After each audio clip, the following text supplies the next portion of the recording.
Hello there you guys, welcome to one of my videos. Erik ten Hag wins Premier League Manager of the Month for February. And Marcus Rashford wins Premier League Player of the Month for the third time this season. What a season Marcus Rashford is enduring. This is definitely his best season as a Manchester United player. Rashford scored the first goal in the 4-1 win against Real Betis.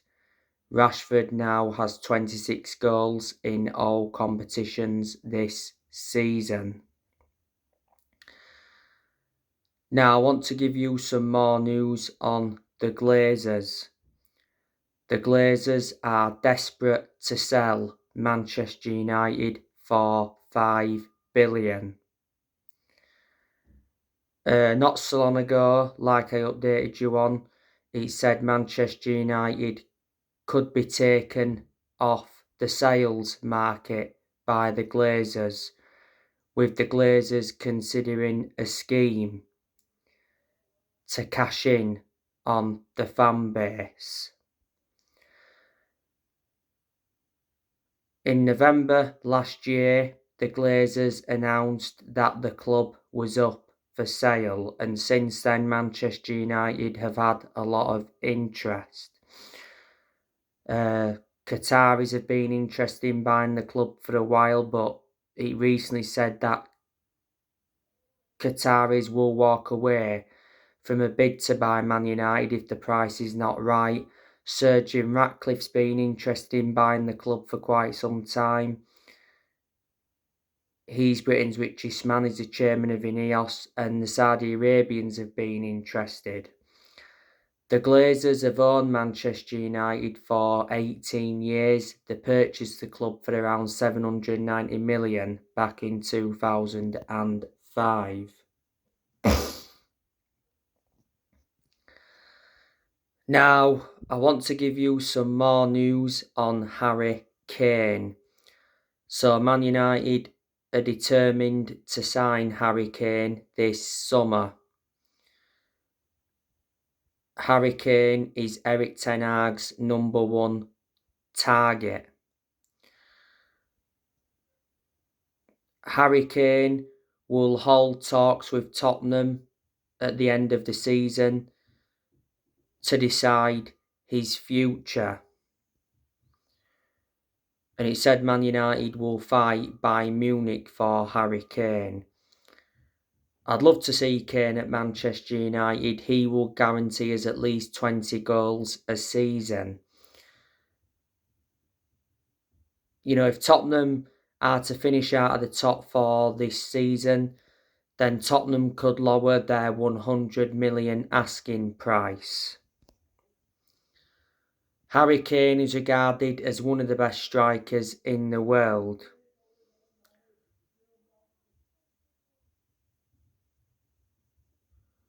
You know, Kane, he's proven in the Premier League.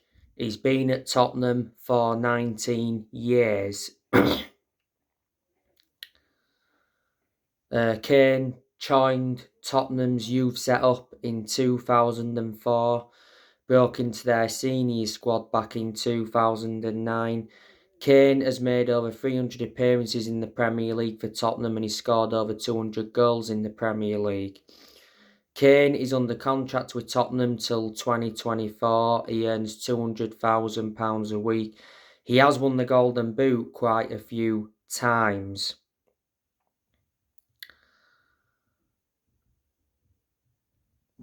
You know, Kane has had loan spells before with Leyton Orient, Millwall, Norwich and Leicester.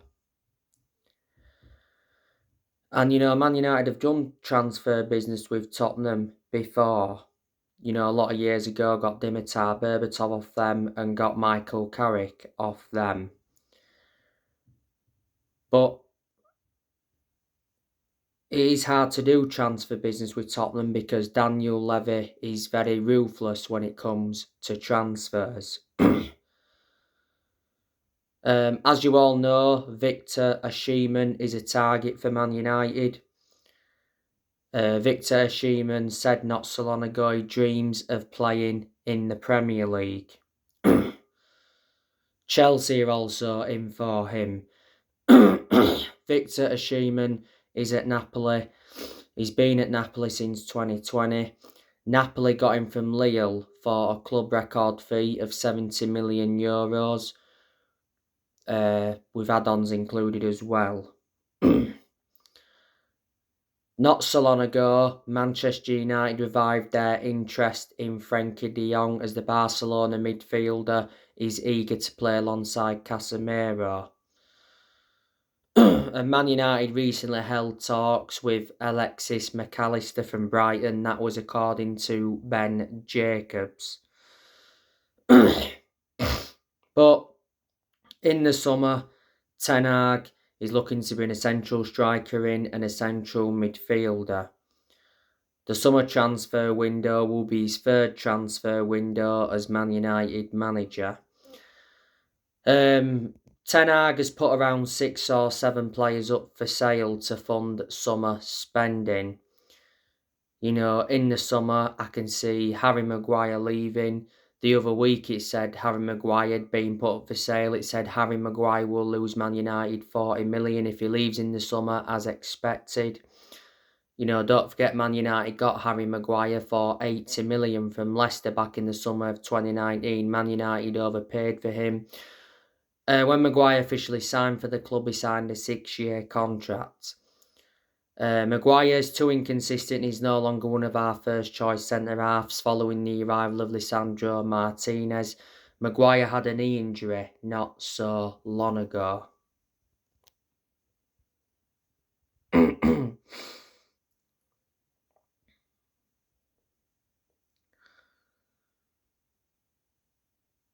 I can see Ten Hag getting rid of Phil Jones in the summer.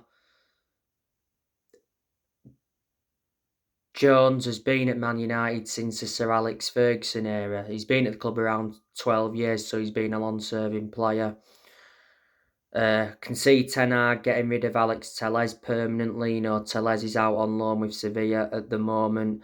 I can see him getting rid of Eric Bailly permanently. Eric Bailly's out on loan with Marseille at the moment. I can see him getting rid of Dean Henderson permanently. He's out on loan with Forest. I think he'll get rid of Wan-Bissaka in the summer. Wan-Bissaka's not our first choice right back. Diego Dalot is. I can see Ten Hag getting rid of McTominay in the summer. Man United are willing to listen to offers for him. McTominay is no longer one of our first choice centre midfielders, following the arrivals of Casemiro and Christian Eriksen. McTominay did come on against Real Betis and he got the assist for the Weghorst goal.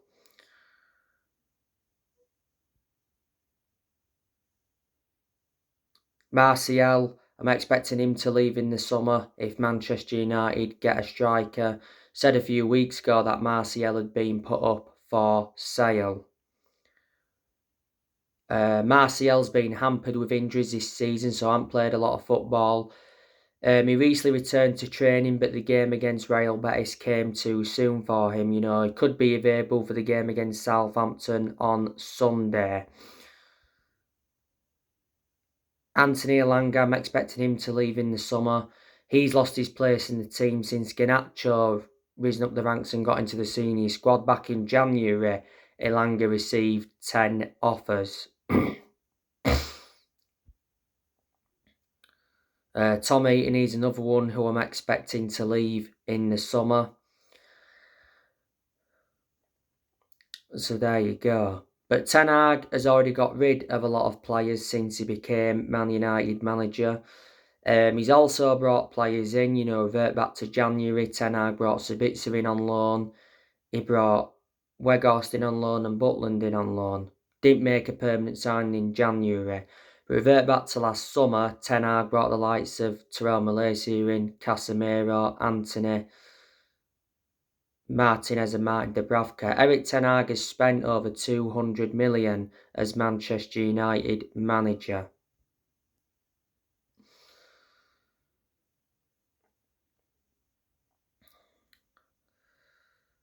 Erik Ten Hag, he's our best manager since Ferguson. You can see the progress he's made at Man United in his first season. He's won us the Carabao Cup. That was his first trophy as Man United manager. He's got us to the quarterfinals of the FA Cup. More or less got us to the last 8 of the Europa League and got us up to 3rd in the league. If Ten Hag can win another trophy this season and can get Man United top 4 finish, that's a successful season. And then I'll hopefully build from that.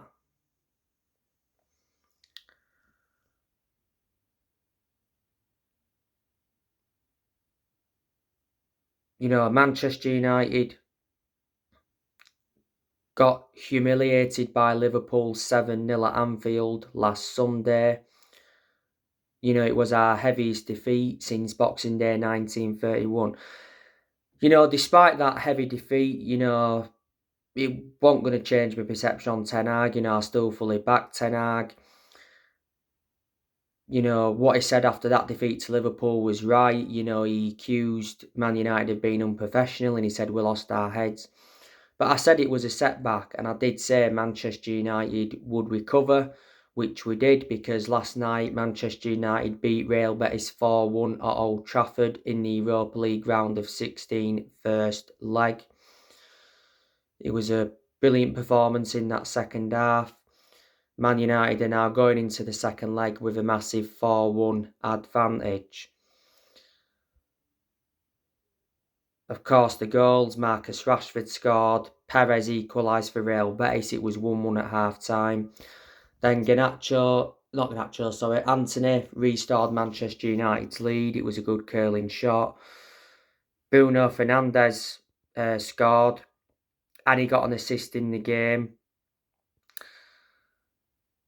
After the game, Erik Ten Hag spoke about Bruno Fernandes. Erik Ten Hag praised Bruno Fernandes' personality for his superb performance against Real Betis. And he mentioned that Bruno Fernandes was the best player in the Europa League tie. Prior to the game though, Erik Ten Hag said that Bruno Fernandes will remain Man United captain, and he said Bruno Fernandes is Manchester United's inspiration. So yeah, he put a very good performance out yesterday night. He silenced his critics because he received a lot of criticism in the game against Liverpool last Sunday. It was disgraceful what he did against Liverpool. I can't condone what he did. He nudged the assistant referee. Of course, the FA took no action. So, Fernandes could have been sent off against Liverpool. And Man United's other goal came from Wout Weghorst, and that was his first Old Trafford goal and his second goal in total. Weghorst could have had an hat-trick in that game because he had good chances. He actually had a goal ruled out for offside. But I'm just delighted that Manchester United bounced back from that 7-0 humiliation by Liverpool.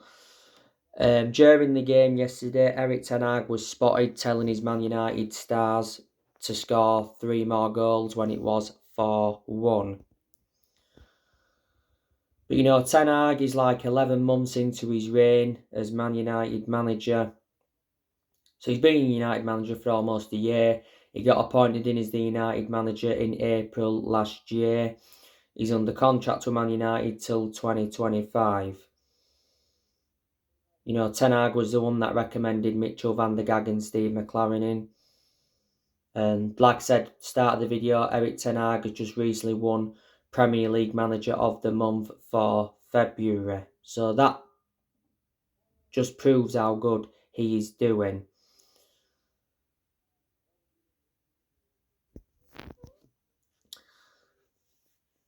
So anyway guys, on my next video, I'll be giving you a preview for the Southampton game. Drop your comments, like, on the channel if you do consider subscribe as always, and take care. God bless.